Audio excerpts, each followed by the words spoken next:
गुरुदेव प्रणाम। आप ही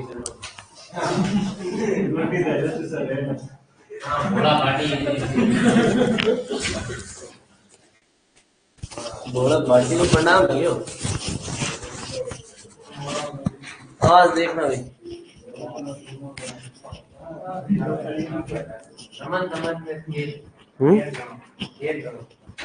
ऐसे क्या कल वाला पढ़ के लाइव देखो भाई, आवाज जा रही है क्या?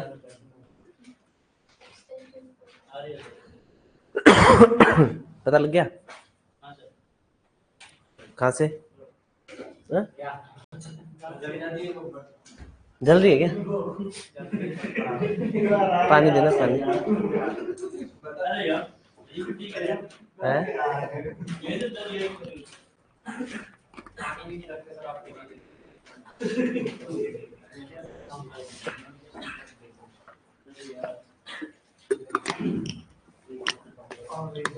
ठीक है, कल वाला पढ़ के अभी थैंक यू।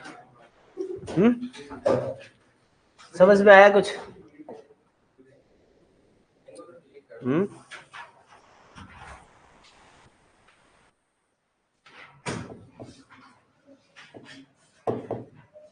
हो जा रहा, यहाँ से नहीं होगी क्या?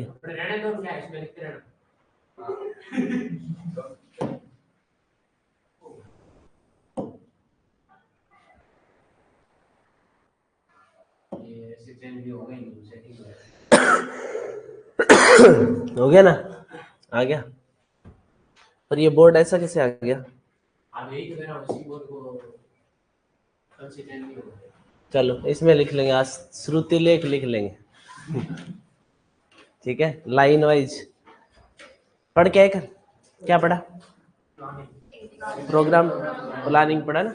Good afternoon, good afternoon. कल अपन पढ़ा एक्सटेंशन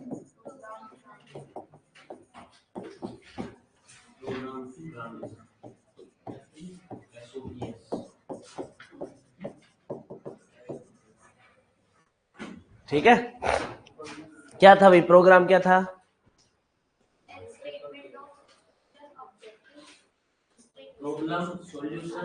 बस प्रॉब्लम एंड सॉल्यूशन। फिर अपन ने क्या देखा था?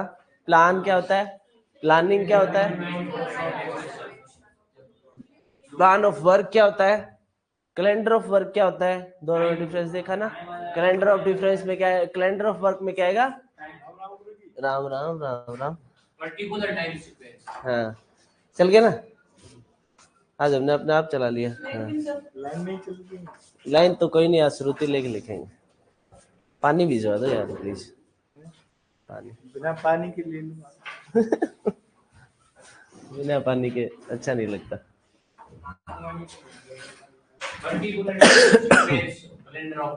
अच्छा टाइम होगा है ना? कैलेंडर ऑफ वर्क में क्या होगा?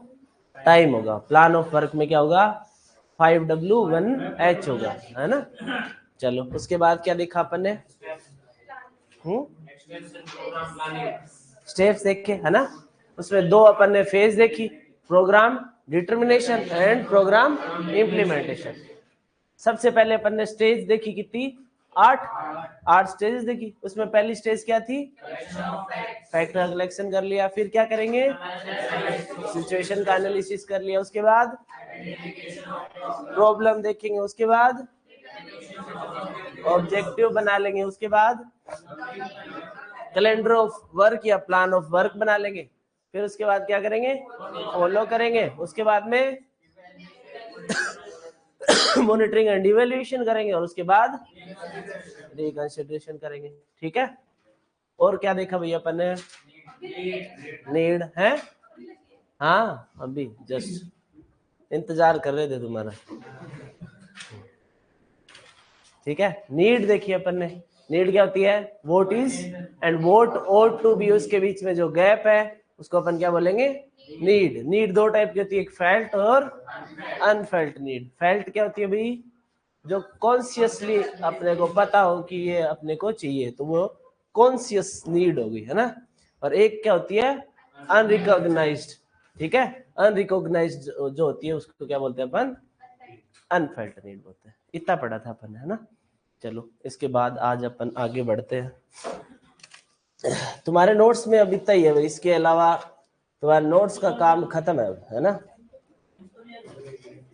क्या एंटरप्रेन्योरशिप इसमें नोट्स में नहीं है तुम्हारे? जो भी होगा आगे में। हाँ, किसके प्रिंसिपल्स नोट्स में है क्या तुम्हारे कोई?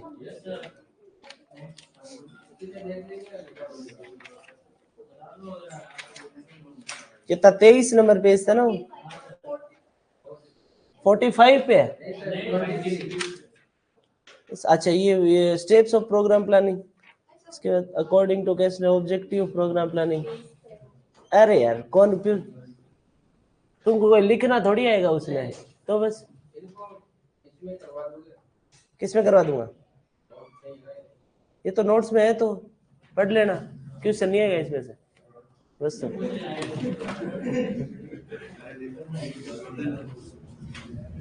क्वेश्चन की बात करेंगे अपन सिर्फ और सिर्फ, ठीक है? कल अपन ने प्रोग्राम पढ़ा था, आज अपन इससे थोड़े नीचे आ जाते हैं, आज पहुंच जाते हैं प्रोजेक्ट।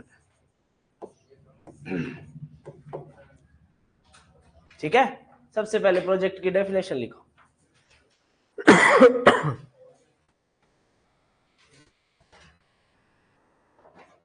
ध्यान हमेशा ये रखना है, कोई भी पूछ ले कि प्रोग्राम बड़ा होता है प्रोजेक्ट, तो क्या कहेंगे? प्रोग्राम। ठीक है, और अब डेफिनेशन से तुमको पता लग जाएगा। लिखो डेफिनेशन लिखो। हाँ, क्या फॉर्मेटिव और समेटिव? समेटिव हो गया सम, जब लास्ट में एंड जो कर रहे हैं ना, इवेल्युएशन मैं करवा दूंगा आगे, एंटरप्रेन्योरशिप आएगा ना उसमें इवेल्युएशन आएगा, उसमें अपन एक टॉपिक पूरा इवेल्युएशन ही कर लेंगे उसमें।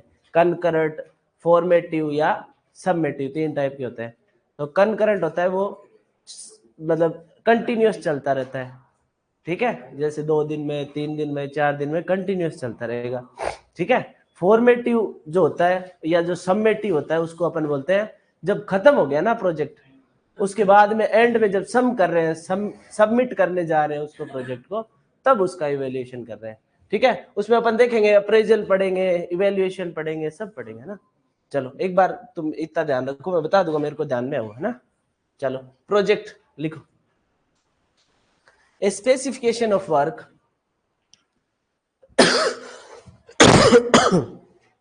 a specification of work a specification of work to be done a specification of work to be done or procedures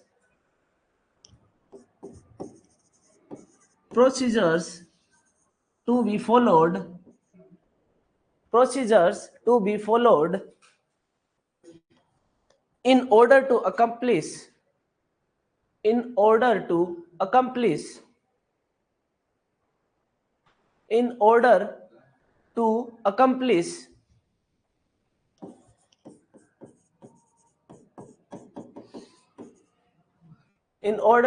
accomplish a particular objective.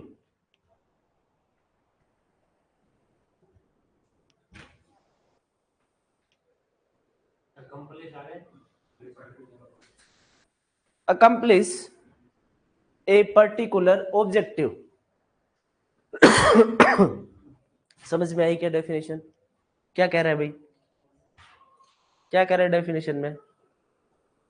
हाँ, स्पेसिफिकेशन ऑफ वर्क या ए प्रोसीजर जो फॉलो करेंगे किसके लिए? एक ऑब्जेक्टिव, एक पर्टिकुलर ऑब्जेक्टिव को fulfil करने के लिए जो प्रोसीजर और जो अपन काम करेंगे उसके लिए, वो क्या कहलाएगा? प्रोजेक्ट कहलाएगा। ठीक है, तो एक स्पेसिफिकेशन आ गया, तो स्पेसिफिकेशन आ गया, वो प्रोजेक्ट में आएगा, प्रोग्राम में स्पेसिफिकेशन नहीं आएगा। प्रोजेक्ट में पता चल जाएगा कि इस चीज को इतने से इतनी दूरी, ये ऑब्जेक्टिव है, इसको करने के लिए कितना टाइम लगेगा, कितने रिसोर्सेस लगेंगे, ये सारी चीज किस में आएगी? प्रोजेक्ट में आएगी। प्रोग्राम एक बहुत बड़ी चीज होगी, उसके अंदर क्या आएंगे? प्रोजेक्ट्स होंगे छोटे छोटे। ठीक है, अब देखो, प्रोजेक्ट तो समझ लिया, अब एक चीज आती है प्रोजेक्ट मैनेजमेंट।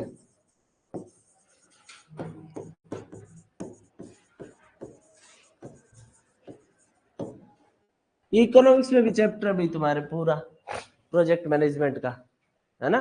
पढ़ा क्या तुमने इकोनॉमिक्स में? नहीं पढ़ा? इकोनॉमिक्स में पढ़ा हो? क्लास किस किसने लगाई है इकोनॉमिक्स की? और किसी ने नहीं लगाई?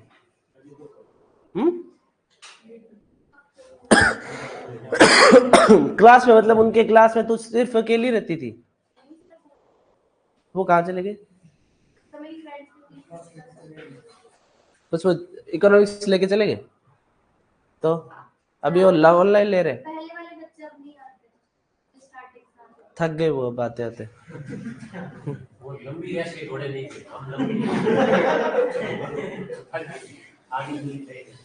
अब तुमने तो इकोनॉमिक्स पढ़ी नहीं, इसलिए तुमको तो थकान आई नहीं, उन्होंने पढ़ ली तो उनको आ गई, है ना? तो सब क्लास ले रहे हो क्या? पीछे बैकअप तो कर रहे होंगे जो जिसने क्लास नहीं ली, तो उसमें बैकअप करो, फिर अपन एक वो उसमें लास्ट क्लास जो होगी अपन उसमें उसकी लेंगे। हाँ जो अर्जुन बनाने सब बढ़िया पढ़ाया है, नहीं अच्छे पढ़ाते हो, कई साल से पढ़ा रहे हैं। हाँ हाँ, तो थ्योरी भी जरूरी है, बिना थ्योरी प्रैक्टिकल क्या होता है? मैं तो कई बार बोल अलग कर देता हूँ मेरे में, तो मैं अपने बोलने से हट जाता हूँ कई बार।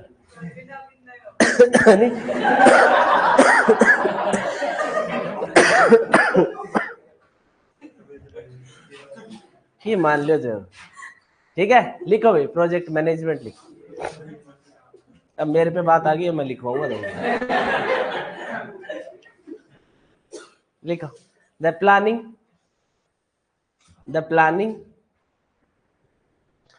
Planning comma scheduling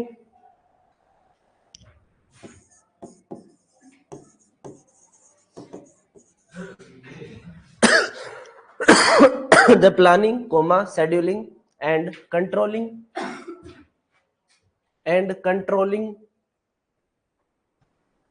of project activities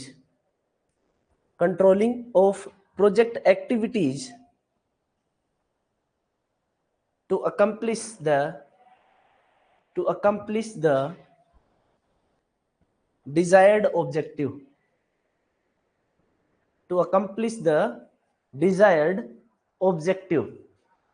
the planning scheduling and controlling। इस पे ध्यान रखना है भी अपने को। मैनेजमेंट क्या होता है? Planning, scheduling and controlling. Management में अपन पढ़ेंगे कि इसके पोस्ट कार्ब क्या क्या काम होते हैं ना, जिसको पोस्ट कार्ब बोलते हैं ना, POSDCRB, ये मैनेजर के काम होते हैं, पढ़ेंगे। उसमें प्लानिंग शेड्यूलिंग कंट्रोलिंग एक काम है, उसको अपन मैनेजमेंट बोलेंगे कि भाई किसका करेंगे भी प्लान। क्या डेफिनेशन क्या है? दोबारा पढ़ो। The planning scheduling and controlling of project activities, जो प्रोजेक्ट की एक्टिविटीज है उनका प्लान करेंगे, उनको शेड्यूल करेंगे और उनको कंट्रोल करेंगे, वो क्या कहलाएगा? प्रोजेक्ट का मैनेजमेंट कहलाएगा। PSC याद रखना भाई, प्लानिंग शेड्यूलिंग एंड कंट्रोलिंग। ठीक है, प्रोजेक्ट क्या होता है? स्पेसिफिकेशन ऑफ वर्क या procedure of work to be followed for accomplish a objective. ठीक है। अब इसमें क्या कर देंगे, मैनेजमेंट जुड़ जाएगा तो उसका क्या करेंगे, उस एक्टिविटीज का प्लान करेंगे, शेड्यूल करेंगे और कंट्रोल करेंगे। ये कंप्लीट प्रोजेक्ट मैनेजमेंट है। ठीक है। अब देखो प्रोजेक्ट मैनेजमेंट का एक फादर है भाई, पिताजी, इसके पिताजी हैं हेनरी, लिख लेना भाई, गांड, father of project management, Henry. Hello.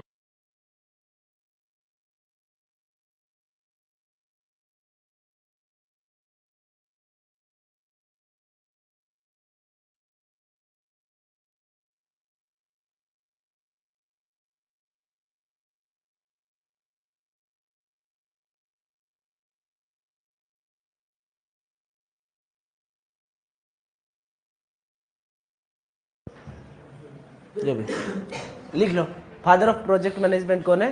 Henry Gantt.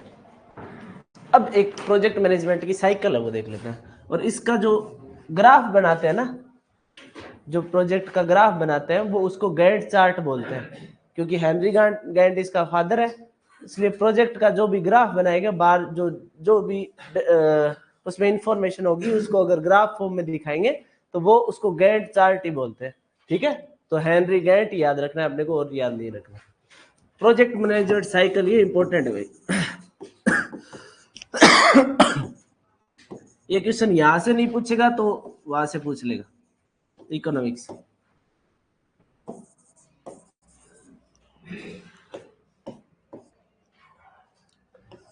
इसमें स्टेप है भाई, 6 स्टेजेस है इस साइकिल में। ठीक है, सबसे पहले क्या करेंगे? आइडेंटिफिकेशन करेंगे।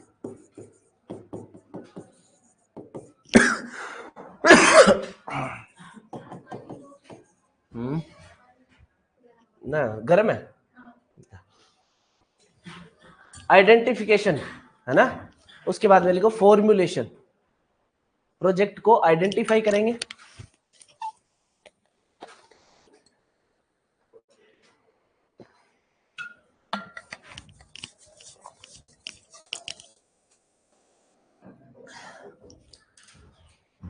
फर्स्ट स्टेप है आइडेंटिफिकेशन, उसके बाद में फॉर्मुलेशन करेंगे, फिर अप्रेजल करेंगे। अब एक एक स्टेप बता दूंगा मैं क्या करते हैं उसमें, है ना। ये इंपॉर्टेंट है, क्वेश्चन आया हुआ अभी, है ना, कि थर्ड स्टेप कौन सा है प्रोजेक्ट मैनेजमेंट साइकिल का।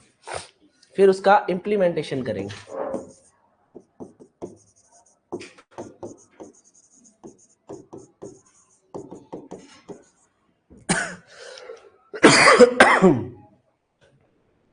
फिर मॉनिटरिंग एंड कंट्रोल, और फिर उसका इवैल्यूएशन।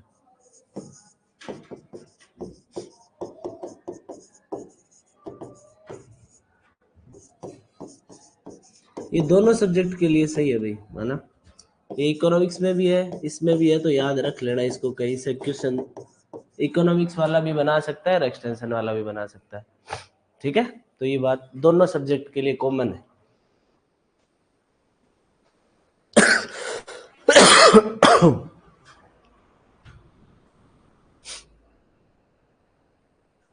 अब देखो क्या क्या होता है इन स्टेप्स में, अपन एक बार समझते हैं, है ना। सबसे पहले बात कर रहे हैं अपन प्रोजेक्ट मैनेजमेंट को, मैनेजमेंट की जो साइकिल है, कैसे प्रोजेक्ट का मैनेजमेंट होता है। तो सबसे पहला स्टेप होता है कि किसका मैनेजमेंट करना है उसको पहचानो तो सही, है ना। तो उसको अपन सबसे पहले प्रोजेक्ट का आइडेंटिफिकेशन करेंगे। ठीक है, जब आइडेंटिफिकेशन हो जाएगा उसके बाद में उसका सब कुछ जो आएगा वो किस में आएगा? फॉर्मुलेशन में आएगा। उसको एक अपन पूरा प्रोजेक्ट बना लेंगे कि इसमें इतने रिसोर्स लगेंगे, यहाँ से ये रिसोर्सेज आएंगे, इसमें ये यहाँ पे बनेगा प्रोजेक्ट, इसमें कहाँ से कुछ कर रहा है, सब कुछ प्लानिंग जो होगी, plan of work, calendar of work, वो इसमें बन जाएगा, किसमें? फॉर्मुलेशन में कंप्लीट हो जाएगा।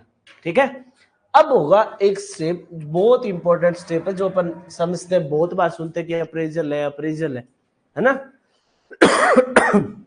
तो अप्रेजल का मतलब क्या होता है? जो अपन ने प्रोजेक्ट बनाया है, जो अपन ने प्रोजेक्ट फॉर्मुलेट किया, जो अपन ने प्रोजेक्ट लिखा, उस प्रोजेक्ट को अपन थर्ड पर्सन से क्या करवाते हैं? वेरीफाई करवाते हैं कि ये प्रोजेक्ट फीजिबल है कि नहीं। मैंने तो देख लिया, मेरे को तो बहुत सही लग रहा है, पर कोई तीसरा बंदा जो उसका जानकार हो, उससे अपन क्या करवाते हैं? उसको दिखवाते हैं। तो थर्ड पार्टी अप्रेजल होता है ना। तो अप्रेजल का मतलब यही होता है कि जो आदमी प्रोजेक्ट बना रहा है उससे कोई और आदमी उसको प्रोजेक्ट को देखे और उसमें रिव्यू करे कि ये सही है, फिजिबल है कि नहीं। ठीक है, तो ये अप्रेजल हो गया। अब जब उसने हरी झंडी दिखा दी अप्रेजल में, तो अपन प्रोजेक्ट को क्या कर देंगे? इंप्लीमेंट कर देंगे। ठीक है, अब मॉनिटरिंग और कंट्रोलिंग क्या होती है भाई? कंटिन्यूस प्रोसेस है, लगातार करते रहेंगे, मॉनिटर करेंगे, कंट्रोल करेंगे। जबकि इवेल्युएशन क्या होगा? एंड में भी हो सकता है, बीच में कभी कर सकते हैं, स्टार्टिंग में कर सकते हैं, है ना। कंटिन्यूस नहीं होगा। तो ये छठी क्या है? इवोल्यूशन। 6 स्टेप्स है।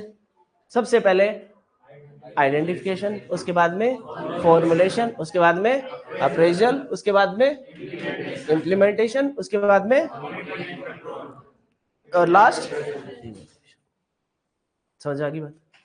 याद कर लोगे इसको, 6 स्टेप्स है, ये याद रखनी भी। अप्रेजल तीसरी स्टेप है। ठीक है, ये क्वेश्चन है third stage of project management cycle. ठीक है, तो अपन क्या कह देंगे, अप्रेजल। अप्रेजल की डेफिनेशन लिख लो, है ना, और तो तुम याद रख लोगे अप्रेजल। लिखो, द सेकंड लुक, अप्रेजल की डेफिनेशन है भाई, थर्ड स्टेप है ना जो। The second look at project report, the second look at the project report by a person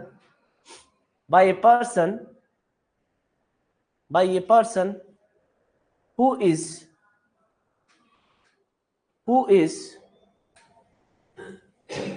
in no way associated with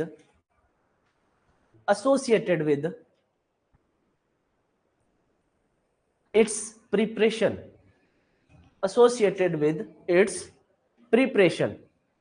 ऐसा आदमी होगा जो उसकी प्रिपरेशन में एसोसिएट होगा नहीं, वो बाहर का आदमी होगा, थर्ड पर्सन होगा। ठीक है, अपने प्रोजेक्ट को बुरा बताने में जो बना रहा है उसको, उसने तो मेहनत की है, तो अपने प्रोजेक्ट को बुरा नहीं बता सकता। इसलिए अप्रेजल में क्या होगा, वो किसको दिखाया जाता है, ऐसे आदमी को दिखाया जाता है जो एसोसिएटेड ना हो उस प्रपोजल में। ठीक है, इसलिए उसको अप्रेजल बोलते हैं, या थर्ड पार्टी होता है हमेशा। ठीक है, इतना याद रखना भी अपने प्रोजेक्ट में से रिलेटेड। प्रोजेक्ट क्या होता है, प्रोजेक्ट मैनेजमेंट क्या होता है, प्रोजेक्ट मैनेजमेंट का फादर कौन है, और प्रोजेक्ट मैनेजमेंट की साइकिल है, उसमें क्या क्या चीजें आती है। ठीक है, अब ध्यान में रह जाएगा, इसमें अब एक एक लिखाने की जरूरत है नहीं, है ना। क्वेश्चन इसमें कैसे पूछेगा, ऐसे ही पूछेगा कि फोर्थ स्टेज कौन सी है, टोटल स्टेजेस कितनी है, थर्ड कौन सी है, सेकंड कौन सी है, और कोई क्वेश्चन नहीं बनेगा, फादर पूछ लेगा ज्यादा से ज्यादा। ठीक है, पर ध्यान अपने को इतना रखना है, रख लोगे। चलो आगे बढ़ते हैं।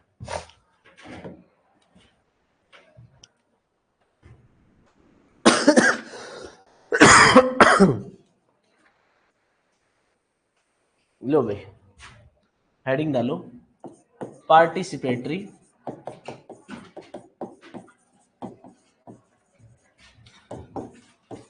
Rural appraisal.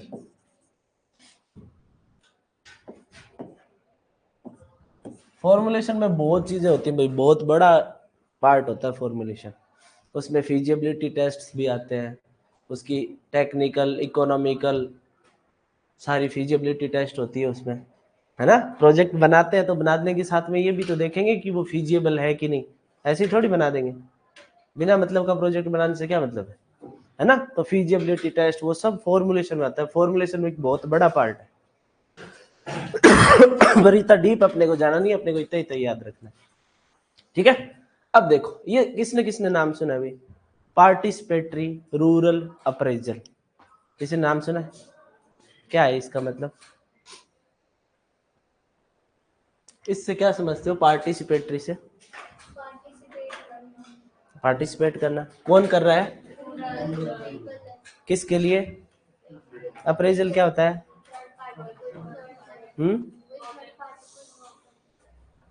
इन्वॉल्व कर रहे हैं अपना पार्टिसिपेशन, रूरल का पार्टिसिपेशन हो रहा है, रूरल का थर्ड पार्टी के साथ जो वहां नहीं रह रहा, उनके साथ मिलके वो क्या कर रहे हैं, एक अपने लिए कुछ कर रहे हैं। ठीक है, उसको अपन क्या बोलते हैं, पार्टिसिपेटरी रूरल अप्रेजल। कोई बाहर से कोई गया उसके साथ, तो इसमें दो आदमी होंगे, एक होगा इनसाइडर, एक होगा आउटसाइडर। इनसाइडर कौन होगा, जो रूरल लोग हैं वो, और एक आउटसाइडर कौन होगा, जैसे अपन वहां गए कोई प्रोजेक्ट पे काम करने, तो अपन वहां क्या है, आउटसाइडर। ठीक है, तो इसमें पार्टिसिपेशन होगा किसका, इनसाइडर का और आउटसाइडर के। किसके लिए, रूरल अप्रेजल के लिए। ठीक है, चलो इसकी नाम में तो यही रखा है भाई। सबसे पहले इसका जो कंसेप्ट दिया था पीआरए का, वो दिया हेनरी फोर्ड ने। तो ऐसे लिख लो इसको, कंसेप्ट गिवन बाय, छोटे छोटे पॉइंट इसी में लिखते जाना ना, ज्यादा बड़ा लिखने की जरूरत नहीं है। Henry Ford,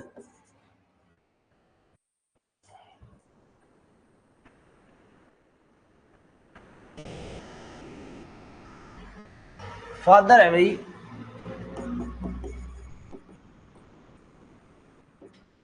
Robert chamber.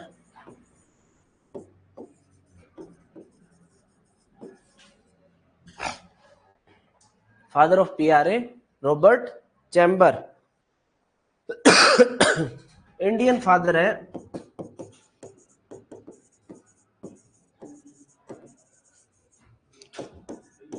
नीला मुखर्जी।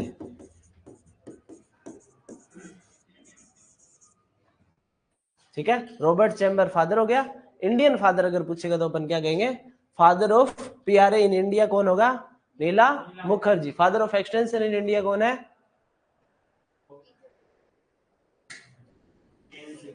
के एन सिंह। हाँ, इतना थोड़ी सोचना होता है। Father of university extension,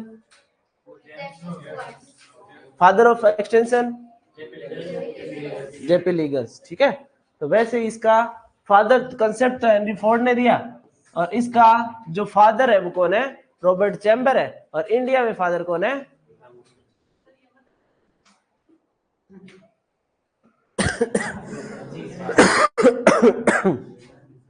father है, मदर नहीं है भाई। है सर ये फर्स्ट स्लाइड है क्या, फर्स्ट स्लाइड कैसे भाई, थर्ड स्लाइड है ये। इतना लेट कैसे हो गया, मैं तो खुद लेट हूँ आज। ठीक है, सबसे पहले ये टर्म आई, वो आई केन्या से।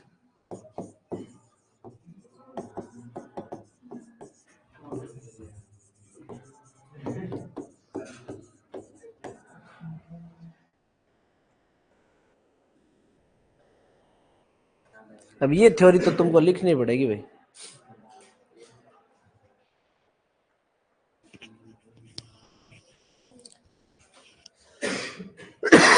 इतनी जानकारी बहुत है इसके बारे में ना। इसके ऑब्जेक्टिव लिख लो भाई, प्रिंसिपल लिखो, सबसे पहले वो लिखो, principles of PRA.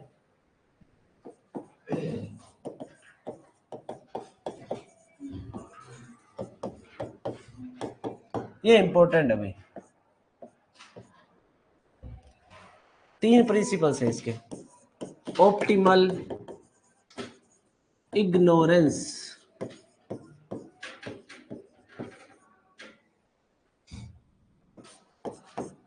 ट्राइएंगुलेशन,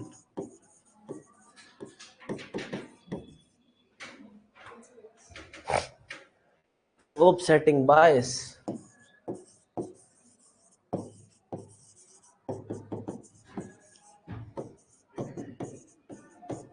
T and V के प्रिंसिपल्स क्या थे, टी एंड वी के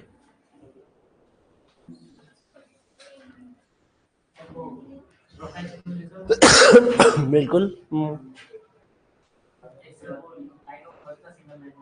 single line of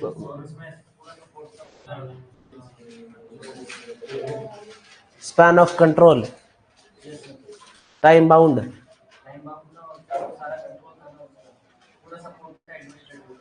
span of control हो गया ना। 4 थे ना, कौन कौन से थे भाई, professionalism, time bound, single line of command, concentration of efforts. ठीक है, 4 थे भाई, है ना। इसके 3 है, साथ साथ में जहां भी ऐसे दिखे याद कर लिया करो कि 4 वो तो उसके थे, पर इसके प्रिंसिपल हैं ये। ठीक है, जो सिमिलर चीजें होती हैं उनको साथ में याद करने की कोशिश किया करो, तो कंफ्यूजन नहीं होगी, है ना।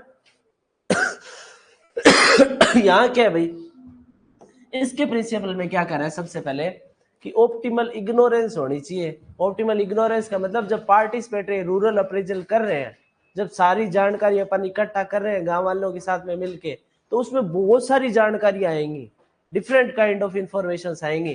तो वो इतने, इसका प्रिंसिपल ये कहता है, इसका उद्देश्य ये कहता है कि भाई इतने कैपेबल होना चाहिए अपन कि उसमें से कौन सी रखनी है कौन सी इग्नोर करनी है वो अपने को पता होना चाहिए।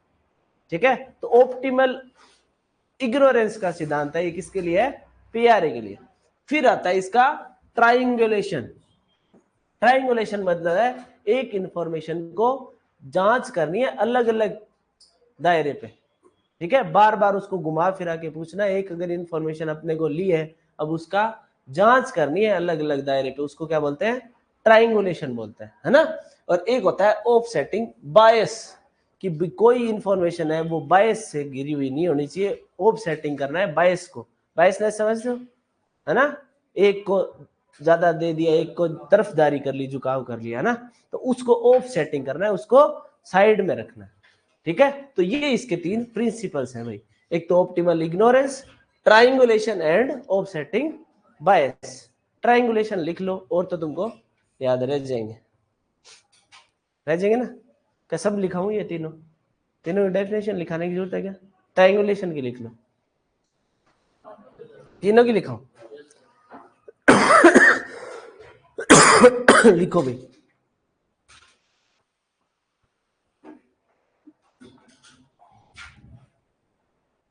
ऑप्टिमल इग्नोरेंस में लिखो, from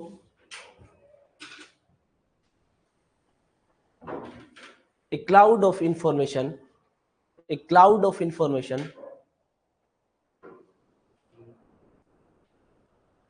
selection of important information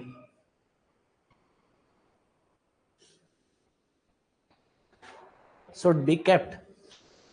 Selection of important information should be done, should be done. Triangulation लिखो,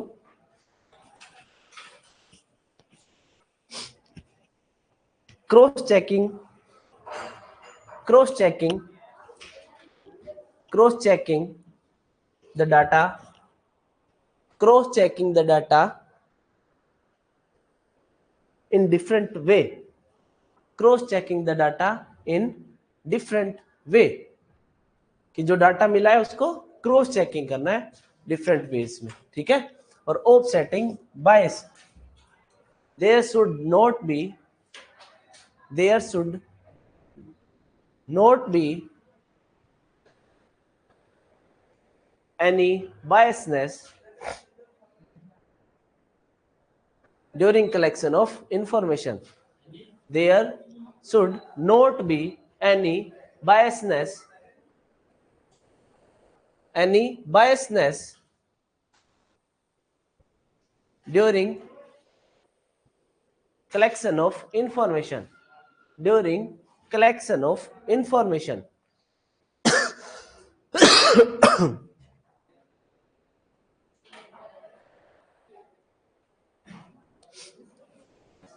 ठीक है, अब देखो दो अपन ने बात की, एक तो होगा इनसाइडर, एक होगा आउटसाइडर। तो रोल इनके अलग अलग होंगे, इनसाइडर के आउटसाइडर के।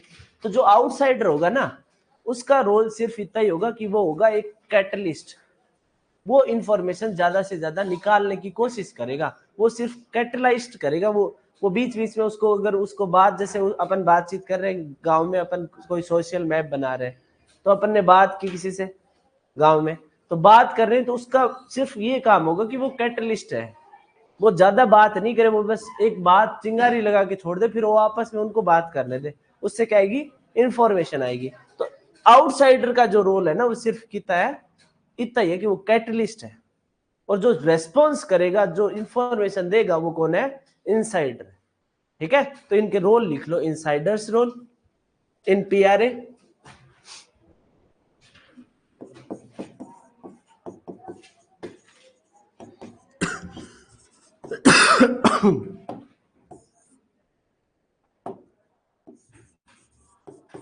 Insiders role in PRA and outsiders, ऐसे कर ये कर लेना और फिर आउटसाइडर लिख लेना। तो इनसाइडर का लिखो भाई, analyst, analyst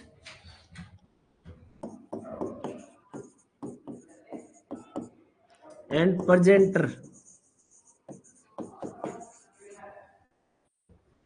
analyst and presenter.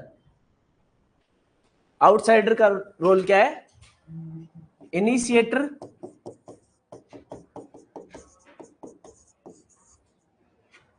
And catalyst.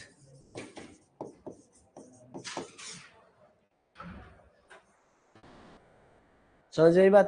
Question आएगा तो कर दोगे ऐसे।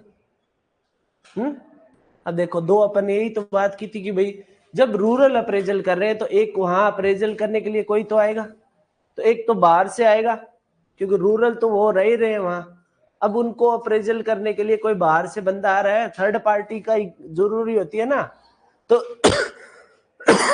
अब इंफॉर्मेशन है तो इंफॉर्मेशन तो थर्ड पार्टी है, उसको तो पता नहीं है गांव में क्या है, वो किससे लेगा? जो वहां गांव में रह रहे हैं उनको अपन क्या बोलेंगे? इनसाइडर बोलेंगे। जो बाहर से आ रहा है वो कौन है? आउटसाइडर है।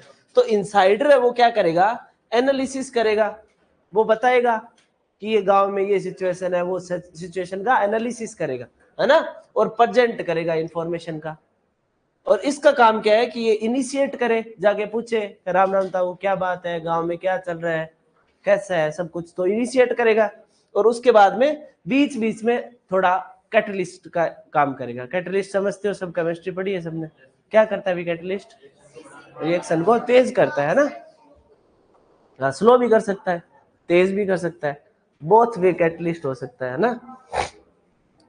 तो ये इंफॉर्मेशन में इनिशिएट करेगा और बीच बीच में अगर कोई चुप हो गए तो उसको जगाने का काम करेगा। ठीक है, कोई ज्यादा बोल रहा है तो उसको कम करने का भी काम करेगा। तो कैटलिस्ट का काम किसका है? आउटसाइडर का काम है। इनिशिएट करेगा और बीच बीच में कैटलिस्ट करेगा, और ये एनालाइज करेगा और इंफॉर्मेशन का प्रेजेंटेशन देगा। ठीक है, बस इतनी ये बेसिक इंफॉर्मेशन है पीआरए के बारे में। ठीक है, अब पीआरए अलग अलग टाइप का होता है, वो अपन पढ़ेंगे, है ना। इतनी बेसिक अपने को पता होना चाहिए कि पार्टिसिपेटरी रूरल अप्रेजल क्या है। इसमें दो चीजें होती हैं, कौन कौन? एक इनसाइडर, एक आउटसाइडर। करना अप्रेजल है तो उसमें आउटसाइडर तो आएगा ही। अप्रेजल अपन ने यही पढ़ा है ना। तो आउटसाइडर आएगा, वो इन्फॉर्मेशन किससे लेगा? इनसाइडर से। तो इनसाइडर प्रेजेंट करेगा इन्फॉर्मेशन या एनालिसिस करेगा इंफॉर्मेशन का। उसके बाद में इसका काम क्या है? सिर्फ इनिशिएट करना और कैटलिस्ट करना। और उसके बाद में अपन ने क्या देखा? पीआरए कहां से आया, किसने दिया, फादर कौन है, और उसके बाद में अपन ने क्या देख लिया? प्रिंसिपल्स ऑफ पीआरए देख लिए। अब देखो भाई, techniques of PRA.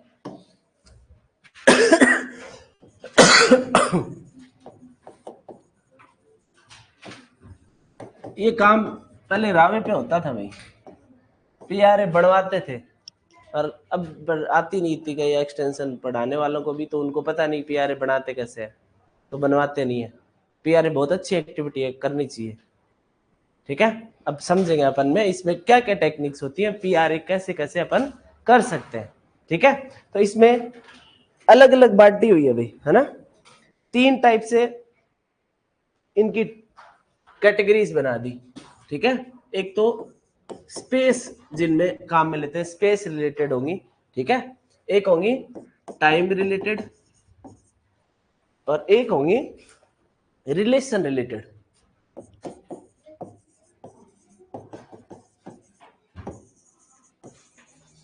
In techniques को 3 भागों में बांट दिया। कौन कौन सी? एक तो जिसमें स्पेस से रिलेटेड होंगी, स्पेस रिलेटेड,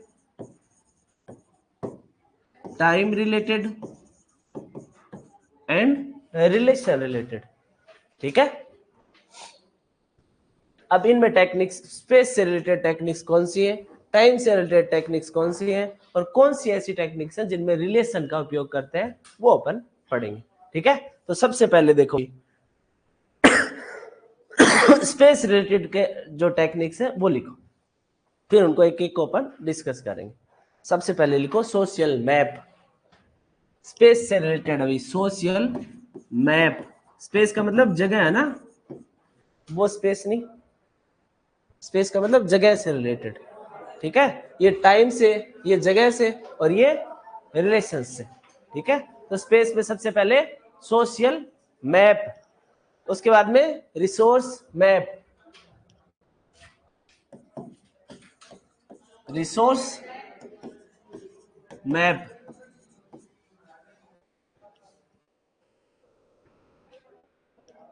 ट्रांजेक्ट वॉक, ट्रांजेक्ट वॉक,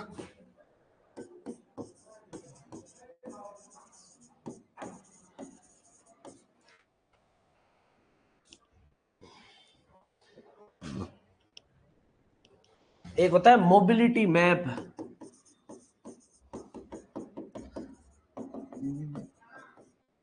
ये एग्जांपल किसके हैं भाई? स्पेस रिलेटेड जो टेक्निक्स है पीआरए की, उनके एग्जांपल्स हैं। कौन कौन से? जो भी सोशल मैप बनाया, रिसोर्स मैप बनाया, ट्रांजेक्ट वर्क की, या मोबिलिटी मैप बनाया। मैप सब समझते हो? मैप क्या होता है ना? ये अपन ने बात की थी चार्ट में, ग्राफ में, मैप में। ठीक है, तो अपन ने ये देखा स्पेस रिलेटेड है, तो इसमें सबसे पहले अपन ने देखा सोशल मैप। तो अब सोशल मैप कैसे बनाएंगे भाई?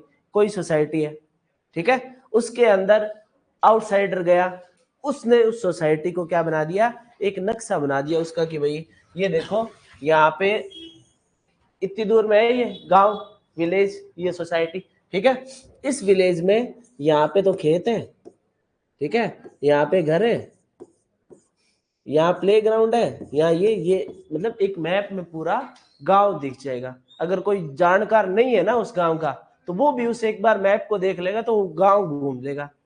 समझ आ गई बात? तो वो वहां का क्या है? सोशल मैप है। ठीक है, अब रिसोर्स मैप होगा, उसमें क्या दिखाएंगे? सिर्फ जो रिसोर्स है ना, जैसे पानी का, पे पानी का क्या रिसोर्सेज है, फसल कौन सी लगाई हुई है, तो उसमें वो अलग अलग हिसाब से जो जो जो अपने को चाहिए उस रिसोर्स के हिसाब से, वो रिसोर्स के लिए होगा सिर्फ मैप, है ना? एक होती है ट्रांजेक्ट वोक, उसमें क्या होता है? एक मल्टी डिसिप्लिनरी टीम होती है, उसमें अलग अलग डिसिप्लिन के आदमी होते हैं, जैसे सोशियोलॉजी वाला होगा, कोई एक्सटेंशन वाला होगा, कोई और होगा। उसमें वो क्या करेंगे? गांव के अंदर से चक्कर लगाएंगे, चक्कर लगाते लगाते उसको नोट करेंगे कि भाई इस रास्ता, ये यहाँ से ऐसे रास्ता गया, ये ऐसे रास्ते हैं। तो वो उसको पूरे जहां जहां वो घूमे, जहां जहां उन्होंने वो की, उसको उन्होंने क्या कर दिया? मैप में दिखा दिया। समझ आ गई बात? कि यहाँ पे हम गए तो वहां पे स्कूल थी, यहाँ पे इनका कुआं था। तो वो सारी चीजें जो है वो क्या पे होगी? ट्रांजेक्ट वॉक होगी। और एक मोबिलिटी मैप होता है, ऐसे इसके जैसा ही मोबिलिटी मैप होता है।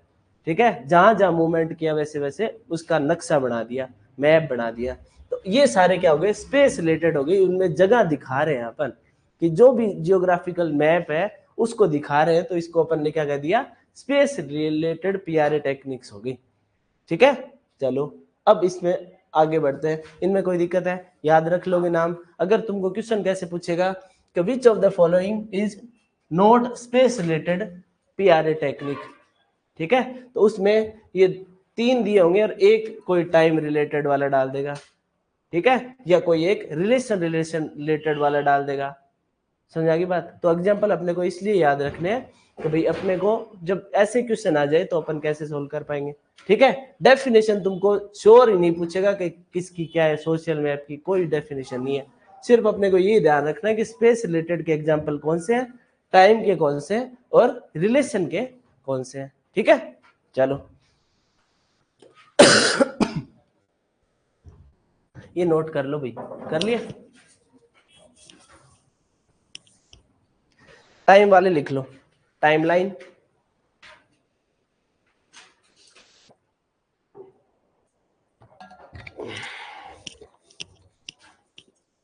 Timeline,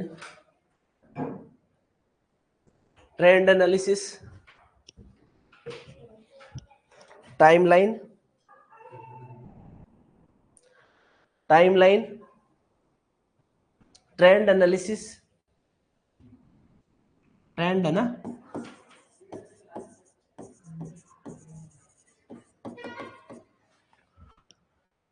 trend analysis, season diagram, season diagram, नाम से पता लग रहे हैं ना तीनों है। सीजन, सीजन हमें पता था ना। सबसे पहले देखो, सबसे पहले अपन किसकी बात करेंगे, टाइमलाइन की।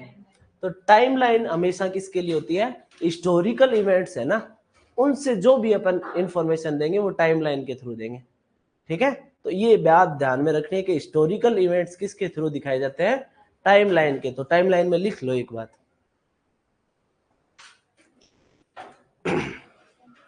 मेथड ऑफ विजुअलाइजिंग, टाइमलाइन में लिख लेना भाई, मेथड ऑफ विजुअलाइजिंग,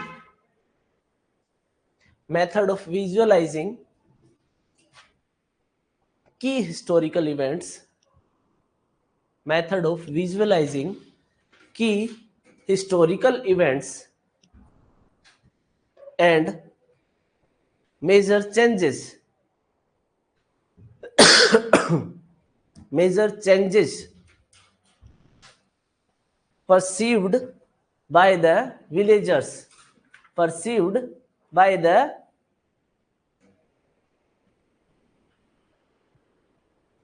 villagers,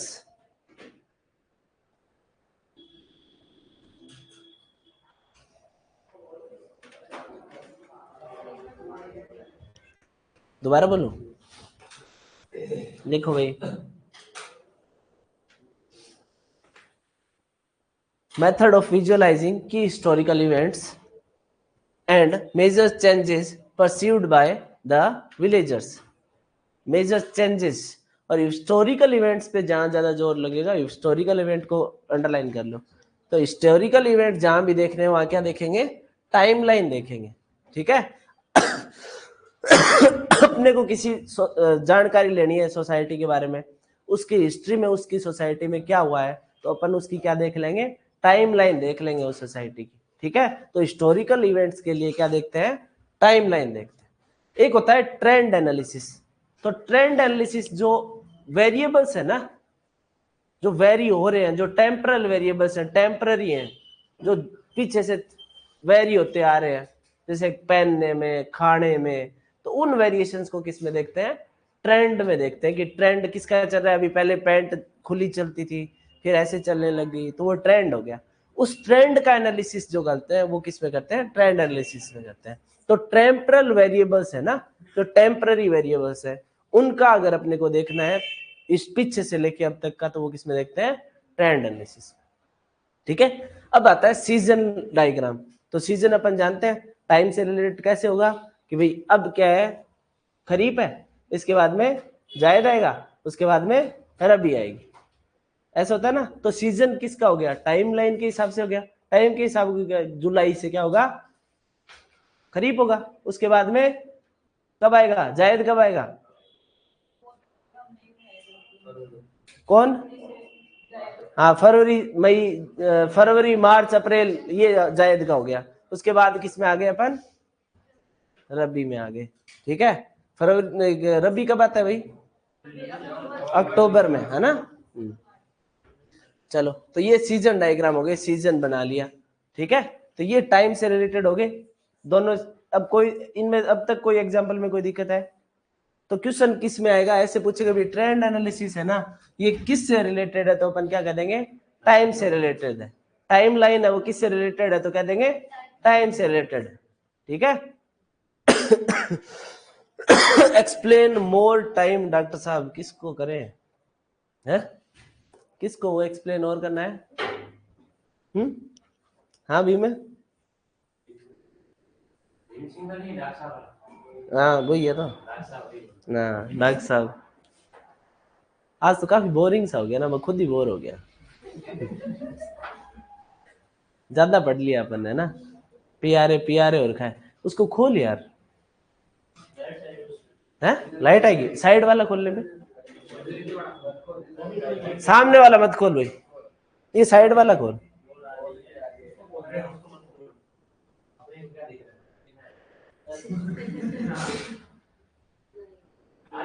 आ रही है भाई, आ रही है, उसको मत खोल भाई, इसको खोल, फाड़ मत देना तो इनको। हम्म।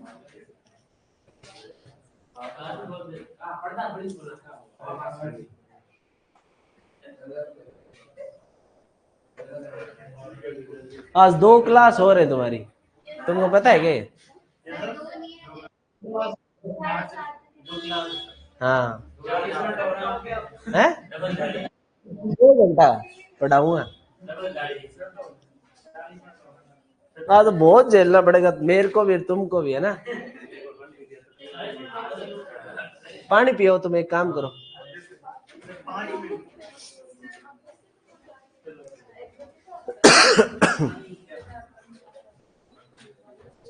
हाँ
हाँ, चाय पियो, नोट होगी, ठीक है।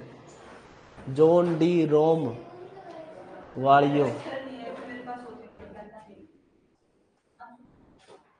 पानी पुनी पियो, चाय चुई बाद में पीना भाई।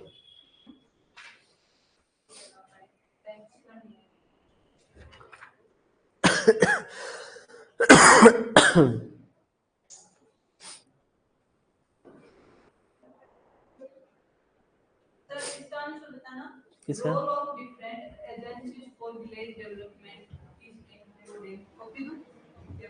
ना बता दे।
Thank you sir.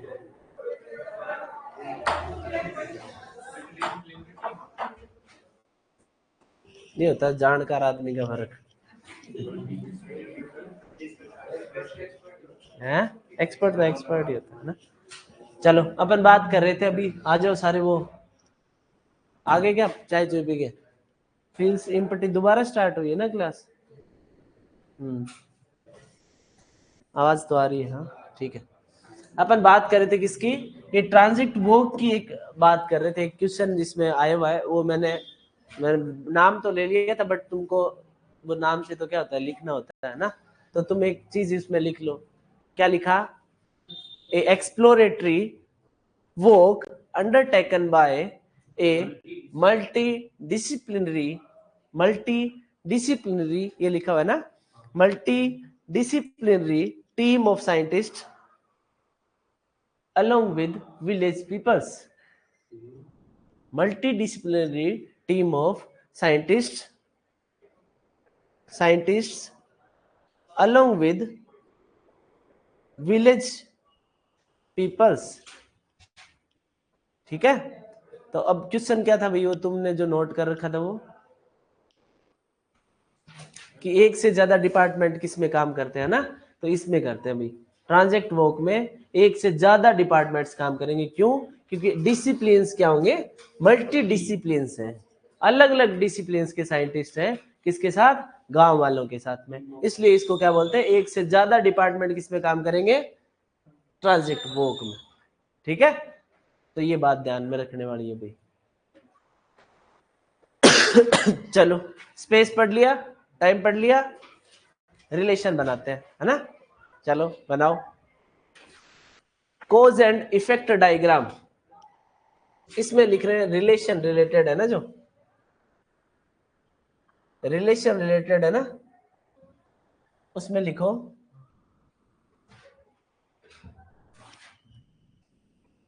Relation related है, उसमें लिखो कोज इफेक्ट डायग्राम। ठीक है, इसको इशिकावा डायग्राम भी बोलते हैं।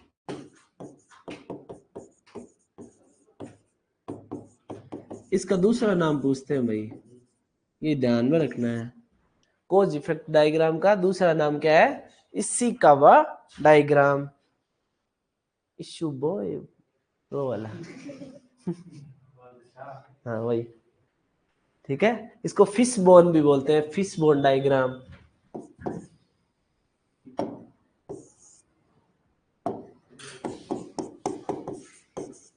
फिश बोन डायग्राम भी बोलते हैं, ये मैं सिखाऊंगा क्यों बोलते हैं इसको, है ना। तीन नाम है इसके, क्या क्या, cause effect diagram, Ishikawa diagram and fish bone diagram. इसी के तीनों नाम है ना, कोज इफेक्ट डायग्राम के। तो ये पूछ लेते हैं कि भाई कोज इफेक्ट डायग्राम का दोनों में से कौन से नाम नहीं है। ये दो ऑप्शन दे देगा, ए बी दे देगा, ठीक है, और एक कोई और दे देगा, तो कि ए और बी बोथ भी आ सकता है, और ये दे देगा साथ में कोई और पकड़ा देगा नाम। ठीक है, तो ये नाम इसके दूसरे जो नाम है वो याद रखना, कि कोज इफेक्ट डायग्राम उसको क्या बोलते हैं, इशिकावा डायग्राम और fish bone diagram.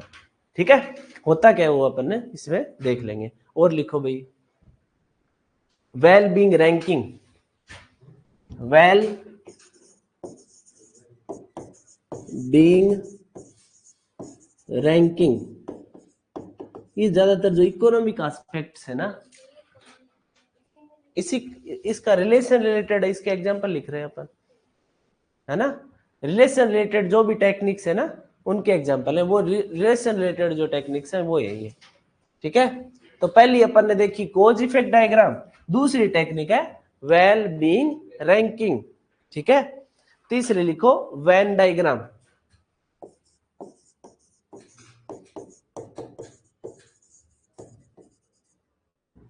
Venn diagram किस में लिखना है सर, किस में, मतलब उसमें ट्रांजेक्ट वर्क में लिखा है था भाई, वो 4-9 पे आया ना, हाँ ट्रांजेक्ट वर्क में लिखा है। और ये रिलेशन रिलेटेड जो लिख रहे थे अपन, 3 देखी थी टेक्निक्स, 3 को अपने डिवाइड कर लिया, एक स्पेस रिलेटेड में, एक टाइम रिलेटेड में और एक रिलेशन रिलेटेड में, है ना। तो सबसे पहले स्पेस वाली में कौन थी? Social map, resource map, ट्रांजेक्ट walk, mobility map, ठीक है। और उसके बाद अपन ने देखा टाइम रिलेटेड। टाइम रिलेटेड में कौन कौन थे भाई? Timeline, trend analysis, season diagram, 3 उसमें देख लिए। अब इसमें रिलेशन रिलेटेड में कौन देखा? Cause effect diagram, wellbeing diagram and Venn diagram. बहुत उबासी लेते हो यार, है ना। ये कोज और इफेक्ट देख देख के तुमको उबासी आने लगी है। चलो अब इसको थोड़ा सा देखते हैं अपन कि रिलेशन रिलेटेड जो भी कोज इफेक्ट डायग्राम है, जिसको अपन इशिकावा डायग्राम बोलते हैं, उसको ही अपन फिश बोन डायग्राम बोलते हैं, क्यों बोलते हैं वो देखते हैं अपन, ठीक है। क्या कोज? कोज का इफेक्ट, ठीक है। इसको वो भी बोलते हैं, वो प्रॉब्लम ट्री भी बोलते हैं, ठीक है। अब देखते हैं इसमें क्या होता है, समझ में आ जाएगा क्यों बोलते हैं इसको, इतने नाम क्यों है इसके। देखो ये कोई एक सेंट्रल बात है, एक सेंट्रल प्रॉब्लम है। जैसे अपन ने क्या बोला कि भाई कोरोना है, तो कोरोना एक बीमारी होगी, उसके क्या क्या लक्षण हो सकते हैं, उनको अपन ने ऐसे दिखाया कि भाई इसका एक लक्षण ये, एक लक्षण ये, एक लक्षण ये, ठीक है। ये तो ज्यादा सीवियर लक्षण है, और कम सीवियर लक्षण है वो ये। समझ गया की बात? तो कैसी लग रही है? मछली लग रही है ना। तो ये सेंट्रल प्रॉब्लम होगी कोरोना, ठीक है। इसका एक इफेक्ट ये हुआ कि तुम्हारा सर दर्द होगा,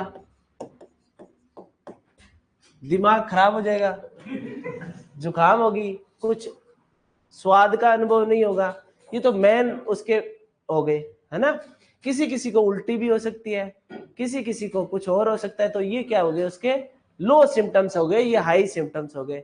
तो इसको जो शो करने का तरीका होता है ना, एक सेंट्रल प्रॉब्लम, उसके अपन दिखाएं कि अदर उसमें चीजें दिखाएं, तो उसको अपन किससे दिखाएंगे? कोज इफेक्ट डायग्राम से। और उसी को अपन क्या बोलते हैं? Fishbone diagram. और उसी को अपन क्या बोलते हैं? Ishikawa diagram. तो ये किससे रिलेटेड हुआ? रिलेशन बताया ना कि कोरोना बीमारी है, इसका रिलेशन सर दर्द से है, इसका रिलेशन उल्टी दस्त से है, ठीक है। तो ये अपन ने इसका कोज और इसके इफेक्ट अपन ने इसमें दिखा दिए, इसलिए इसको अपन ने क्या बोल दिया? कोज इफेक्ट डायग्राम। इसको अपन ने मछली बना दी, तो ये फिश बोन जैसी होगी, फिश की हड्डियां जैसी हो गई, है ना। तो इसलिए इसको अपन ने फिश बोन बोल दिया, और इसको अपन ने इशिकावा डायग्राम।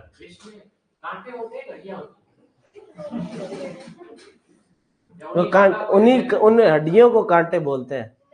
तो कांटे पता है? मेरे को पता नहीं भाई, मैंने वो बिना कांटे वाली मछली भी आती है क्या? उसमें इनमें कम कांटे होते हैं।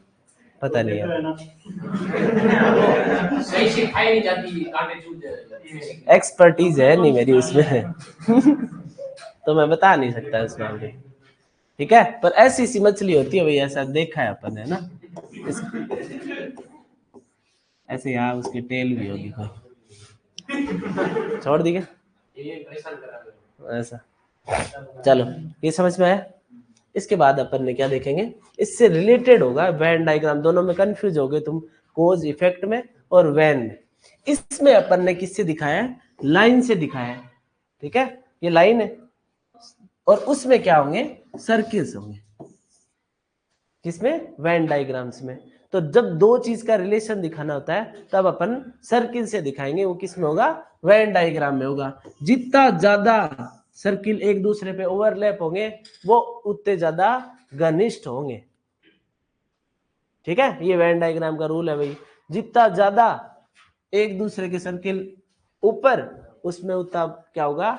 घनिष्ठता होगी, ठीक है। जैसे सिलोजिज्म किसने पढ़े हैं? पढ़े? सिलोस होते ना कि सभी पुस्तकें आम है, सभी आम है रीजनिंग में पढ़ते हैं ना। हाँ, तो सभी आम पुस्तक है, सभी पुस्तकें डेस्क है, ठीक है।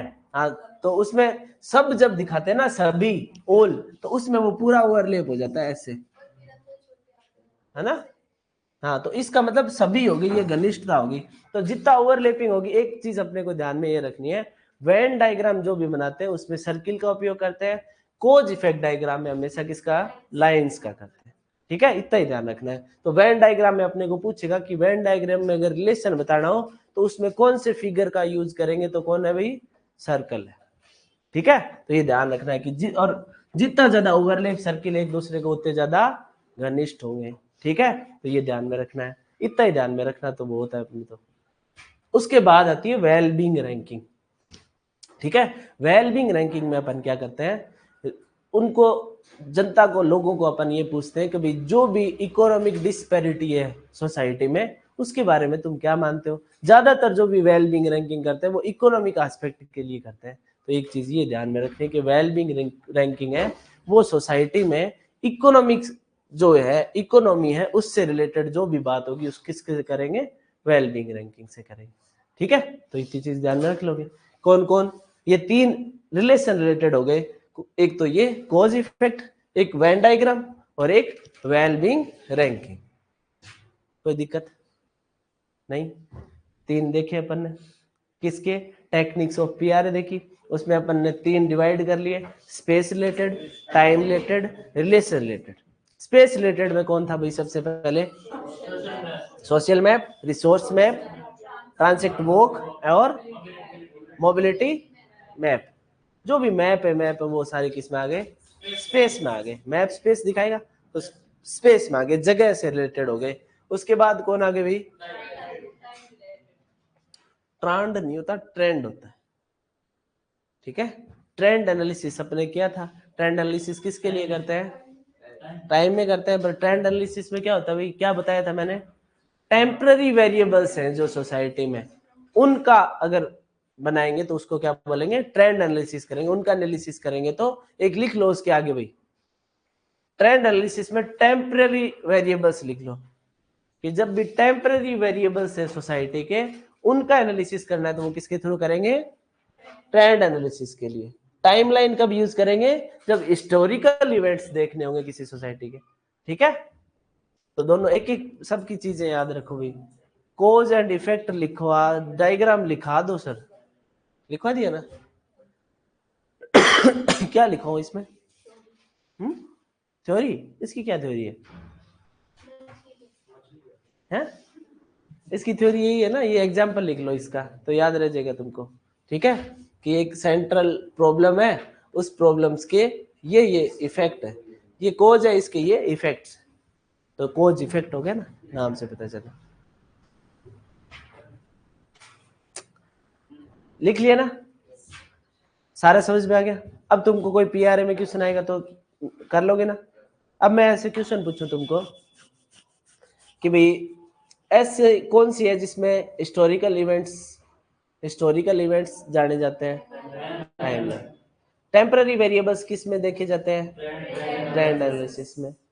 Which of the following is not relation related, तो मैं बोलूंगा वेन डायग्राम, वेलबींग रैंकिंग, कोज इफेक्ट डायग्राम, और एक साथ में दे दूंगा मैं टाइमलाइन। तो कौन है भाई, टाइमलाइन।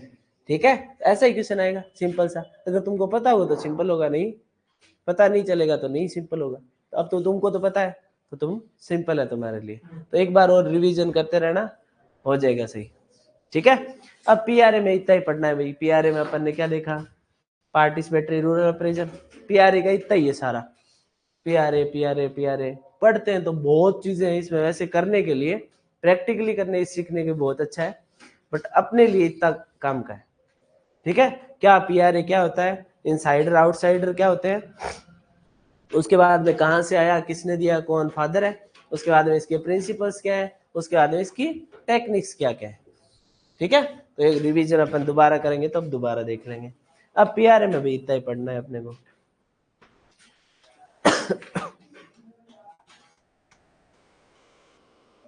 ट्रेनिंग तुम्हारे सिर्फ ट्रेनिंग वो आएगा, ट्रेनिंग जो मेथड्स है ना, और ट्रेनिंग तुम्हारे कोई नहीं है पार्ट, तो ट्रेनिंग मेथड्स पढ़ेंगे अपन। चलो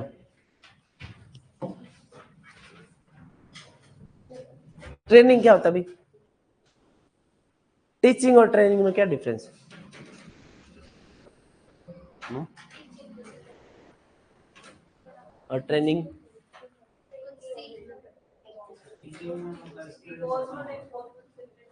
क्या? नहीं, क्या होगी? थ्योरेटिकल और प्रैक्टिकल। एक तो कर रहे हो टीचिंग, अगर मैं करा रहा हूं तो तुम लर्निंग कर रहे हो। टीचिंग इज लर्निंग, मतलब मैं टीचर हूं तो मैं टीचिंग करवा रहा हूं, तुम लर्नर हो तो लर्निंग कर रहे हो, बस यहीं तक है। टीचिंग का मतलब एक ऐसी सिचुएशन, एक एनवायरनमेंट ऐसा प्रोवाइड कराना जहां लर्नर है वो लर्निंग कर सके, ये टीचिंग का मतलब है। ठीक है। जबकि ट्रेनिंग का मतलब क्या है कि जो तुमने लर्निंग की है उसका इमीडिएट एप्लीकेशन वो किसमें करोगे? ट्रेनिंग में करोगे। जो लर्निंग की उसका एप्लीकेशन कहां सीखोगे? ट्रेनिंग में सीखोगे। तो दोनों बहुत सिंपल चीज होगी। Teaching is equal to learning, मैं टीचर मैं टीचिंग करवा रहा हूं, तुम लर्नर लर्निंग कर रहे हो। जबकि ट्रेनिंग में क्या होगा? जो लर्निंग की उसका एप्लीकेशन करना सीखोगे। तो ट्रेनिंग की एक लाइन लिख लो, ट्रेनिंग हेडिंग डाल लो, ट्रेनिंग।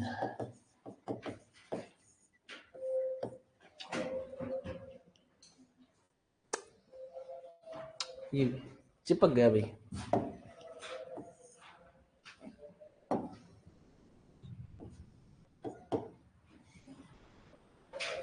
ठीक है, लिखो ट्रेनिंग में immediate application, immediate application of, immediate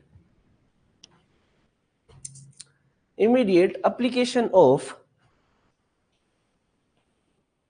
immediate application of learning is done in training. Immediate application of learning, इतना लिख लो, बहुत है। ठीक है।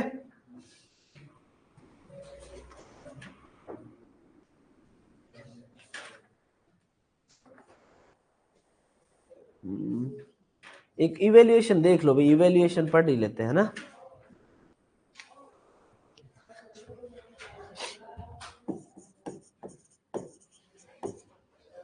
क्या हो गया इसको, क्या मेरे को हो गया? इवेल्युएशन, ठीक है। ये देखो लैटिन वर्ड वेलेरे से आया है, ये इंपॉर्टेंट है भाई। लैटिन वर्ड वेलेरे,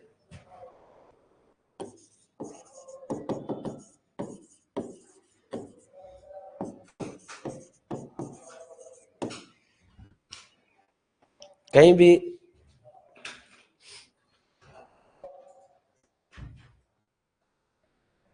इसका मतलब होता है टू बी स्ट्रोंग,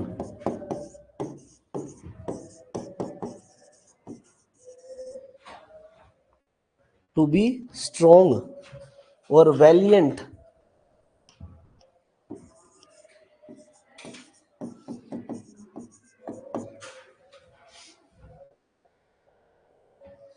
वेलरे याद रखना भाई, ये अलग है, इसमें से कहीं दिख नहीं रहा है अपने को। ठीक है, तो ये इंपॉर्टेंट हो जाता है, कहीं तो अंदर से पता चल जाता है। जैसे कम्युनिकेशन में कम्युनिस्ट तो लग रहा है ना वो कम से कम की कम्युनिस्ट है, ये वेलरे इसके आसपास ही नहीं है। ठीक है, इवेल्युएशन वेलरे कोई लेना देना नहीं लग रहा ना। तो याद रखना, ऐसी चीजें जिनका लेना देना नहीं रखता उनको क्या करते हैं? याद कर लेते हैं। तो इसको याद कर लेना कि इवेल्युएशन लैटिन वर्ड किससे निकला? वेलरे से निकला। ठीक है, वेलरे की स्पेलिंग भी याद रखना भाई, वहां वेलरे को वुलरे लिख देगा, वेलीरे लिख देगा, कुछ भी लिख देगा, आपने को याद रखना है वी ए आएगा ना, VALERE। जब भी ये लैटिन वर्ड और ये ग्रीक वर्ड और ये आए ना, इनमें पढ़ते टाइम ये ध्यान जरूरी है कि अपन स्पेलिंग याद करें उसके साथ साथ में। ऐसे नहीं कि अपन ने देख लिया कि लैटिन वर्ड वेलरे से आया है, अब एग्जाम में अगर वेल्यूरेर वो आ गए ना, तो तुम वेलरे तो तुमको पता था, पर तुमको ये पता नहीं था कि ए है कि ई है कि यू है। ठीक है, तो अपने को यही याद कर लेना इस चीज को। तो ये VALERE है। ठीक है, हाँ इसके VA आ रहा है ना, हाँ, L भी आ रहा है, ERE आगे और है, VAL ERE और कर लेना, ठीक है। इवेल्युएशन ये होता है भाई, लिख लो एक डेफिनेशन लिख लो इवेल्युएशन की।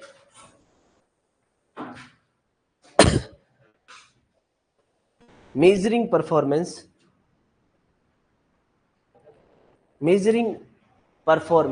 against measuring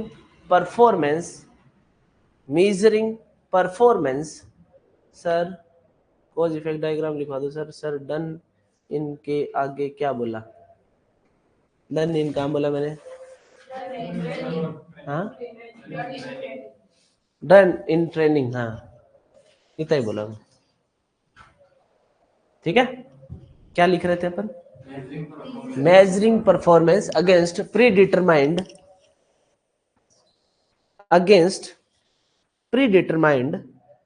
goal।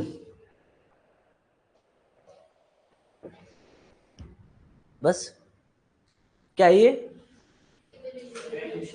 क्या करते हैं, इसमें मेजर करते हैं परफॉर्मेंस को प्री डिटरमाइंड जो भी अपने गोल्स है उसके अगेंस्ट, ठीक है। बस इतना ही ध्यान में रख लेंगे तो बहुत है।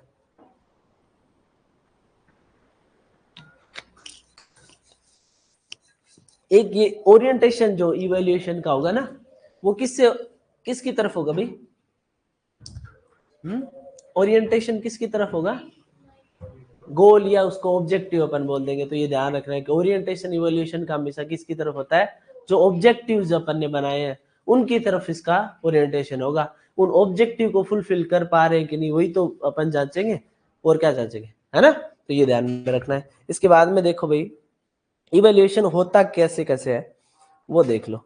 एक तो होता है फॉर्मेटिव इवैल्यूएशन और एक होता है सम्मेटिव इवैल्यूएशन, ठीक है। तो फॉर्मेटिव और सम्मेटिव दोनों लिख लो भाई, फिर तुमको समझ में आ जाएगा। Evaluation formative summative. सबसे पहले फॉर्मेटिव इवैल्यूएशन लिखो।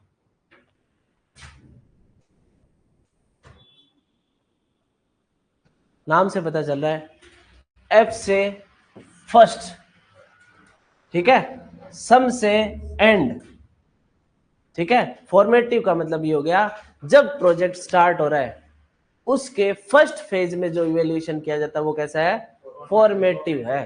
तो याद रखना है एफ से फर्स्ट फेज ऑफ प्रोजेक्ट में जो किया जाएगा वो क्या कहलाएगा, फॉर्मेटिव। और जो एंड फेज में किया जाएगा वो क्या होगा, सबमेटिव। जो सब हो रहा है, सबमिट हो रहा है, उस टाइम अगर इवैल्यूएशन करेंगे तो वो क्या कहलाएगा, सबमेटिव, ठीक है।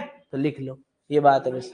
हाँ वो भी होता है, पर एक बार ये समझो सारी चीजें एक साथ चलेंगी नहीं तुम्हारे से, ठीक है। लिखो फॉर्मेटिव लिखो, evaluation which is conducted, formative में लिखो evaluation which is conducted, evaluation which is conducted in the first part or phase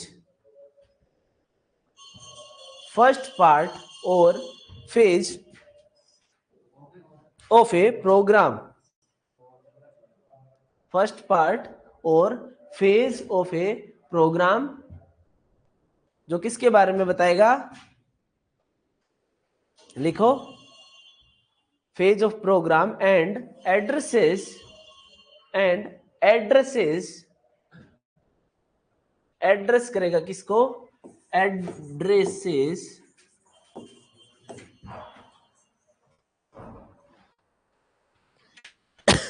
questions about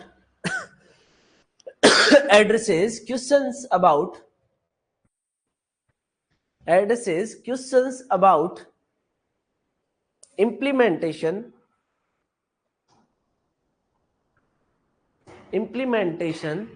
and ongoing planning,